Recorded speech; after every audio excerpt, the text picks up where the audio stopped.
अस्सलामुअलैकुम, welcome to our channel name Urdu by Adeel.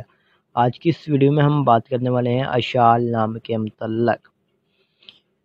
सबसे पहले अगर इसके हम मायने की बात करते हैं तो इसका मायने है जन्नत का फूल, बहाशत का फूल। अगर हम इसके तख्लीक ज़बान के बारे में बात करें तो उर्दू ज़बान का ये नाम है और लड़कियों के नामों के लिए ये नाम मखसूस है।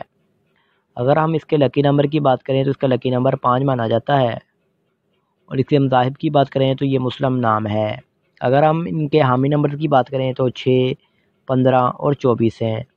अगर इस नाम के मतलब बात की जाए तो इसका बेहतरीन वक़्त सुबह 9 बजे से लेकर 11 बजे तक है। अगर हम इस नाम के मतलब बात करें इसका मौफ़िक दिन की तो जुम्मा और सोमवार शामिल है। अगर असूल ज़िंदगी के मतलब बात की जाए यानी इस नाम वाले लोग कैसे होते हैं तो आप बहुत ज़्यादा हसास तबीयत के मालिक हैं, ताहम अपने माली हालात को बेहतर बनाना चाहते हैं। अगर हम स्यारे की बात करें तो स्यारे में ज़हीरा स्यारे का नाम है। अगर मौफ़िक दाँतों की बात की जाए तो दाँतों में चांदी शामिल है। अगर हम मौफ़िक रंग की बात करते हैं तो उसमें नीला और सब्ज़ रंग शामिल है। अगर हम मौफ़िक पत्थर की बात करते हैं तो पत्थर में मिरकत शामिल है। उसके अलावा अगर मुतबादल मौफ़िक पत्थर की बात की जाए तो उसमें अंबर, मरजान, फ़िरोज़ी पत्थर शामिल है। आपसे रिक्वेस्ट है हमारे चैनल को सब्सक्राइब कर लें और साथ वाले घंटी वाले बटन पर ज़रूर